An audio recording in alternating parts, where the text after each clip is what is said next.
Hello students, मैं मासू Pandey class 10 mathematics इस video में आपका स्वागत करता हूं। आशा करता हूं इससे पहले वाली वीडियो आपने देखा होगा और उसमें जो हम डेरिवेशन किए हैं सेक्शन फार्मूला का उसको आप लोगों ने समझा होगा और खुद से डेरिवेशन करने की कोशिश किया होगा। उसके बाद हमने उसके पहले वाली वीडियो में बताया था कि सेक्शन फार्मूला का यूज कैसे होता है, किस फार्मूले में सेक्शन फार्मूला का यूज हम लोग करते हैं। आज हम लोग देखेंगे कि सेक्शन फार्मूला का यूज किस किस कंडीशन में होता है। तो यहाँ पर हमने कुछ कंडीशंस लिखे हैं, जैसे कि मैंने फर्स्ट कंडीशन लिखा है टाइप फर्स्ट में कि प्रॉब्लम यानी सेक्शन फार्मूला से रिलेटेड कौन कौन से प्रॉब्लम आपके सामने आएंगे। Problem based on finding the coordinate of section point means आपको दो पॉइंट दिया होगा, point A and point B दिया होगा, ठीक है। Point A and point B दिया होगा, इसको बोलेगा यहाँ बीच से कहीं से कट किया जा रहा है सी। इस सी पॉइंट का कोऑर्डिनेट क्या होगा, ठीक है।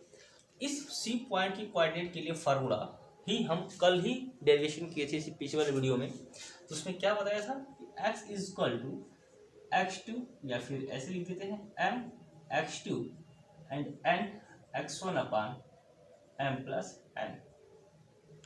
कल इसी के लिए डेरिवेट किए थे हम लोग। आप लोग देखे होंगे तो वहाँ से सही, नहीं देखे होंगे तो मुझे रिक्वेस्ट है कि आप उसको देख लीजिए। और यहाँ से है n y one upon m plus n. आराम से दो पॉइंट दिया हो, इसको कहीं बीच से इंटरसेक्ट किया जा रहा है तो उस पॉइंट का कोऑर्डिनेट क्या होगा इस फार्मूले से हम लोग निकाल सकते हैं। व्हेन आपको रेशियो दिया हो तब इस फार्मूले पर सेकेंड प्रॉब्लम क्या होगा, problem based on finding section ratio. आपको फर्स्ट वाले टाइप में m और n की वैल्यू दे दी रहेगी, ठीक है। ये आपको क्या रहेगा, गिवन रहेगा, दोनों आपका गिवन रहेगा। आपको x एंड y फाइंड करना होगा। लेकिन सेकेंड टाइप वाले क्वेश्चन में आपको दो पॉइंट दिया रहेगा, इन दोनों पॉइंट का कोऑर्डिनेट दिया हो, बोलेगा इसको कहीं बीच से क्या किया जा रहा है, इंटरसेक्ट किया जा रहा है और इसका जो कोऑर्डिनेट है वो आपको गिवन रहेगा। मीन्स x और y की जो वैल्यू है ये आपको क्या रहेगी, गिवन रहेगी और m और n की वैल्यू आपको फाइंड करना होगा। मीन्स कि ये जो वैल्यू होगी, जो बीच का जो सेक्शन पॉइंट है c, इसका कोऑर्डिनेट आपको क्या रहेगा, गिवन होगा, ठीक है। m और n की वैल्यू क्या करना होगा, आपको फाइंड करना होगा। ये होता है इस वाले टाइप के क्वेश्चन में, समझ आ गया। सेकेंड टाइप के क्वेश्चन में आपको m और n की वैल्यू फाइंड करनी होती है। इस टाइप के क्वेश्चन में करते क्या है हम कि आपको यदि दो पॉइंट दे देता है, मान लीजिए कि हमको दो पॉइंट दिया हुआ है a एंड b, दो पॉइंट दिया हुआ है और बीच का पॉइंट C है, x एंड y ये भी दिया हुआ है। हमको जब रेशियो फाइंड करना होता है तो हम क्या करते हैं कि इसको हम यहाँ से यहाँ तक k मान लेते हैं, k या फिर लैम्डा कोई एक वेरिएबल मान लेते हैं और सेकंड वाले को 1 रेशियो मान लेते हैं। मीन्स कि AC एंड CB को k रेशियो 1 में डिवाइड करके आराम से इसको m मान लेते हैं, इसको n मान लेते हैं और क्वेश्चंस को सॉल्व करके रेशियो की वैल्यू फाइंड कर लेते हैं, ठीक है। इस कंडीशन से इस टाइप के क्वेश्चन में क्या होता है, अभी मैं हर एक टाइप के क्वेश्चंस को आपके सामने एग्जांपल लगाऊंगा, उसमें घबराने की आपको आवश्यकता नहीं है। टाइप थर्ड में क्या होता है, टाइप थर्ड में problem based on mid point of line segment. चाहे कोई भी टाइप हो, फार्मूला एक ही लगेगा आपका, यही वाला। इस टाइप के क्वेश्चन में क्या होगा, ये जो बीच का सेक्शन पॉइंट है यह बीचों बीच से काटेगा। मीन्स कि यदि आपको दो पॉइंट दे दिया है, यहाँ पर मैं बता देता हूँ, दो पॉइंट दिया हुआ ए एंड बी, इन दोनों को मिलाने से जो लाइन सेगमेंट बन रहा है ए बी, इसको बाइसेक्ट करने वाला पॉइंट देगा। क्या देगा, बाइसेक्ट करने वाला पॉइंट, यानी जो सी होगा ये क्या होगा, बीचों बीच में होगा, ठीक है। यहाँ पर x और y की वैल्यू आपको फाइंड करना होगा। क्या है, problem based on mid point of line segment, ठीक है। ये जो मिड पॉइंट होगा तो जितना रेशियो इधर होता है उतना ही रेशियो इधर होता है। यदि हम इसको लेम्डा मानते हैं, इसको भी क्या मानते हैं, लेमडा, यानी इन दोनों को किस किस रेशियो में डिवाइड किया गया है, लेमडा रेशियो लेमडा में। यहाँ पर लेमडा रेशियो लेमडा, लेमडा से लेमडा काट देंगे तो क्या बच जाएगा, 1:1। ये मिड पॉइंट का प्रॉब्लम होता है, ठीक है। तो मिड पॉइंट के प्रॉब्लम में इस टाइप के क्वेश्चंस होते हैं। कोई ट्रेंगल दे देगा, बोलेगा इसके मिड पॉइंट को आपस में मिलाए जाते हैं तो एक और उसके अंदर ट्रेंगल बन जाता है, उस पर प्रॉब्लम दे देगा। तो मिड पॉइंट के अलग अलग टाइप के प्रॉब्लम होते हैं, उस प्रॉब्लम को भी देखेंगे हम लोग। नेक्स्ट है आपका टाइप 4, इसको समझ में आया, problem based on mid point of line segment, ठीक है। बता देते हैं और बता देते हैं, इस बेस को देख लीजिए। इस पर आपको एक ट्रेंगल दिया रहेगा ABC, ए और सी का कोऑर्डिनेट दिया रहेगा, सी का यहाँ बी का कोऑर्डिनेट दिया रहेगा। बोलेगा AC का मिड पॉइंट यहाँ है, AB का मिड पॉइंट कुछ ये है और BC का मिड पॉइंट यह है, ठीक है। इन जब तीनों को आपस में मिलाया जाता है तो एक ट्रेंगल बनता है DEF। इस ट्रेंगल का कोऑर्डिनेट फाइंड कीजिए।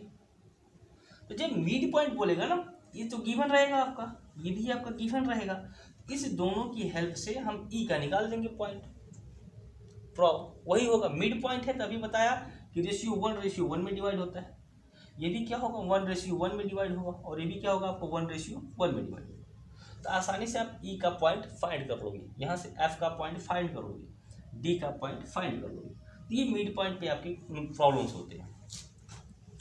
प्रॉब्लम मैं बता रहा हूँ, न्यूमेरिकल फिर आपको बताऊंगा। पहले आप टाइप समझ लीजिए, किस किस टाइप के क्वेश्चंस होते हैं जिसको हम लोग आसानी से सॉल्व कर लेते हैं। अच्छा, ये तो टाइप 3 का हो गया था। टाइप 4 में क्वेश्चंस क्या पूछता है, problem based on finding the section ratio and section point. इसमें आपको दोनों फाइंड करना है। सेक्शन रेशियो मतलब m एंड n की भी वैल्यू फाइंड करना है, और सेक्शन पॉइंट यानी कि x एंड y की भी वैल्यू फाइंड करना है। आपको ऐसे क्वेश्चन सामने आएंगे जिसमें m और n की भी वैल्यू फाइंड करनी होगी और x एंड y की भी वैल्यू फाइंड करनी होगी। तो हम ऐसी बात करें कि ये जो लास्ट टाइप है इसमें सारे टाइप का आपका कॉम्बिनेशन होगा। इस टाइप के क्वेश्चंस आपके चैप्टर में या इस कोऑर्डिनेट ज्योमेट्री में इस सेक्शन फार्मूले के क्वेश्चन आपसे पूछे जाते हैं। आइए कुछ क्वेश्चंस को हम लोग लेते हैं और हर एक टाइप पर एक नए नए क्वेश्चंस को सॉल्व करने की कोशिश करेंगे। तो सबसे पहले हम लोग लेते हैं टाइप 1 एंड टाइप 2 टाइप के क्वेश्चन, उसके बाद फिर हम देखेंगे नेक्स्ट टाइप। आपके सामने टाइप 1 बेस्ड क्वेश्चन शो हो रहा होगा। टाइप 1 बेस्ड क्वेश्चन क्या शो हो रहा है, find the coordinate of the point which divide the line segment joining -1 3 and 4 7 internally in the ratio 3:4। जैसा कि बताया हमने कि जो हमने कल डेरिवेशन किया न्यूमेरिकल का वो इंटरनली सेक्शन फार्मूला का है, ठीक है। तो यहाँ पर आपके पास दो पॉइंट्स है, -1 3 और 4 7। इसको कोई एक पॉइंट है उसको 3:4 में डिवाइड कर रहा है, तो उस पॉइंट का कोऑर्डिनेट क्या होगा, इसको हम a मान लेंगे, इसको b मान लेंगे, और ये क्या है m/n की वैल्यू। जो पॉइंट इन दोनों को बीच से इंटरसेक्ट कर रहा है उस पॉइंट को हम मान लेंगे क्या, x एंड y, जो कि p है। यानी a यहाँ है, b यहाँ है और p कहीं पर यहाँ है। जो इसको क्या कर रहा है, p इसको कहीं पर यहाँ मान लेते हैं, ये 3:4 में डिवाइड कर रहा है। बस आराम से फार्मूला लगा सकते हैं आप। तो फार्मूले के लिए क्या करेंगे, x इक्वल टू होता है x equal to x2 m, यानी कि m(x2), m की वैल्यू क्या है 3 और x2 की वैल्यू क्या है आपका 4, प्लस n की वैल्यू क्या है 4 और x1 की वैल्यू है आपका -1 अपान m+1 3 + 4। यानी कि सॉल्व कर लें, x इक्वल टू 12 - 4 अपान 7 कितना हो जाएगा ओवरऑल, ये 8/7। x की वैल्यू क्या होगी 8/7। सेम ऐसे ही हम y की वैल्यू निकाल सकते हैं। y इक्वल टू क्या होता है m/2, m की वैल्यू क्या है आपका 3, यहाँ से फार्मूला देख सकते हैं, m यानी कि 3, y2 क्या है आपका -7, प्लस यन, तो यन क्या है आपका 4 और y1 क्या है आपका 3 अपान 3 + 4। देखिए इस तरीके से मैंने क्या किया, इस पॉइंट P का कोऑर्डिनेट मैंने फाइंड कर लिया इस सिंपल से फार्मूले से। ठीक है, अब आइए हम क्या करते हैं, टाइप 2 वाले प्रॉब्लम्स के क्वेश्चंस को सॉल्व करते हैं, फिर इस वीडियो को खत्म करेंगे। टाइप सेकंड क्वेश्चन देखते हैं। तो टाइप सेकंड टाइप का क्वेश्चन आपके सामने शो हो रहा होगा, उसमें लिखा हुआ है in what ratio does the point C divide the line segment joining the points A and B, जिसमें आपको C की वैल्यू दिया हुआ है, A और B की भी वैल्यू दिया हुआ है। क्वेश्चन क्या कर रहा है कि आपके पास एक पॉइंट C है जो क्या कर रहा है, A और B से बने हुए लाइन सेगमेंट को डिवाइड कर रहा है। ठीक है, तो यहां से मैंने एक लाइन सेगमेंट लिया जिसको पॉइंट C क्या कर रहा है, डिवाइड कर रहा है। इसके भी वैल्यू दिया हुआ है, इसका भी वैल्यू दिया है और इसका भी वैल्यू दिया है, लेकिन किस रेशियो में डिवाइड कर रहा है ये नहीं पता है।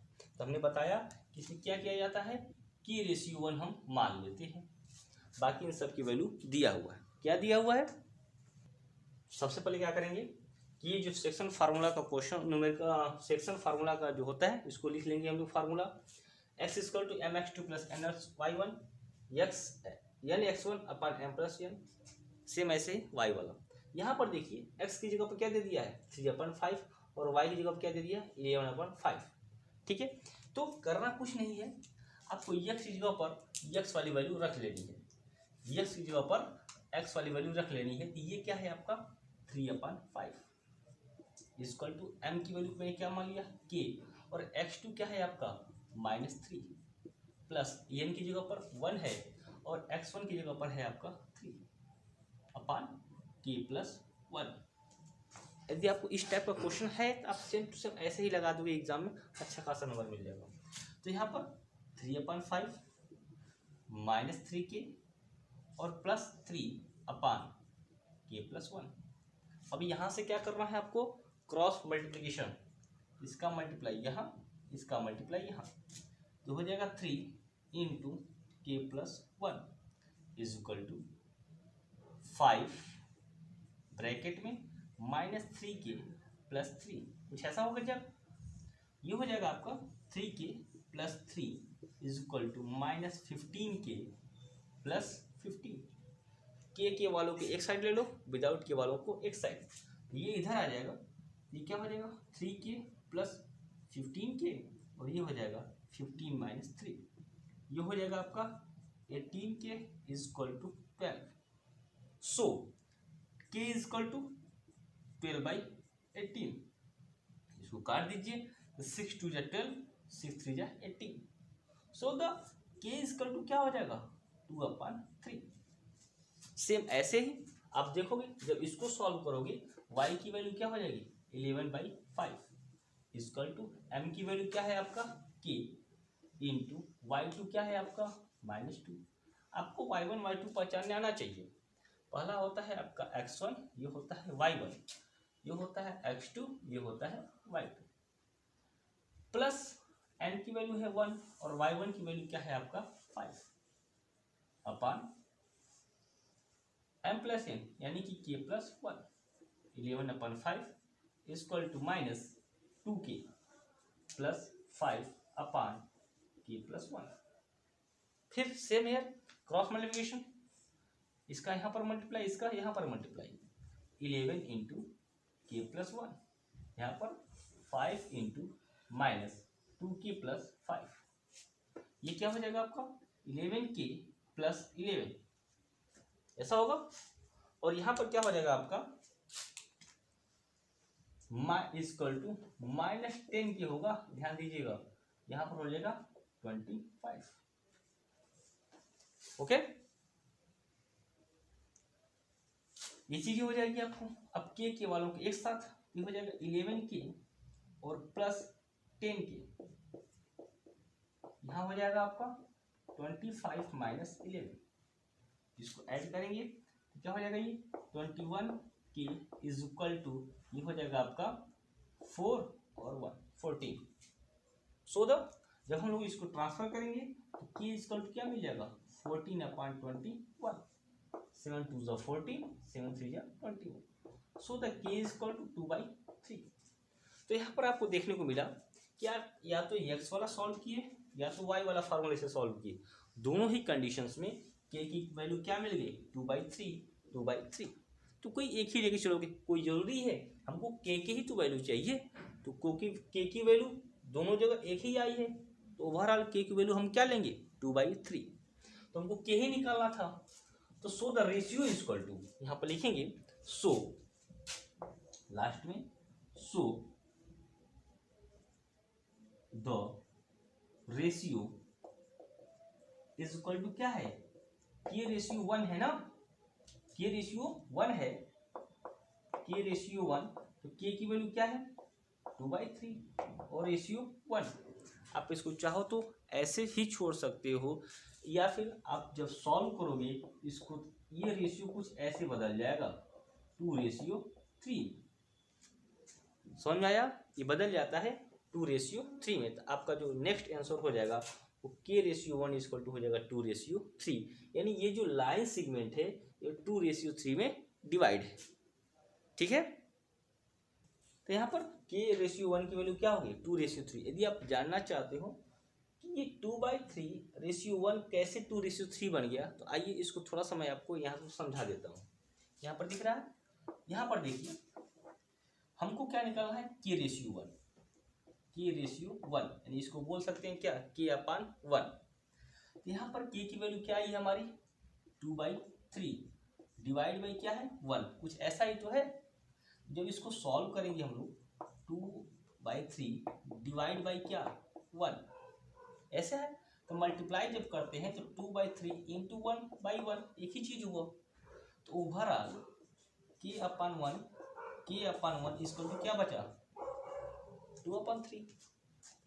ये जब समझ में आया आपको, ये चीज आपको आराम से समझ में आ जाएगा। इसी तरीके से क्या बन गया है के ratio 1 equal to 2/3, so it is your answer. इस तरीके से बहुत सारे क्वेश्चंस हैं जो आपको लास्ट में क्या करूंगा, इस टाइप के क्वेश्चंस को आपके सामने शो कर दूंगा, आप उसको खुद से सॉल्व कीजिएगा। तो आशा करता हूँ ये जो 2 टाइप मैंने बताया इसको आप लोगों ने समझा होगा, और किस रेशियो में किस लाइन सेगमेंट को डिवाइड करके उस रेशियो की वैल्यू फाइंड किया जाता है ये भी आप लोगों ने समझ गया होंगे। तो चलिए मिलेंगे फिर नेक्स्ट वीडियो में, तब तक के लिए बाय बाय, टेक केयर।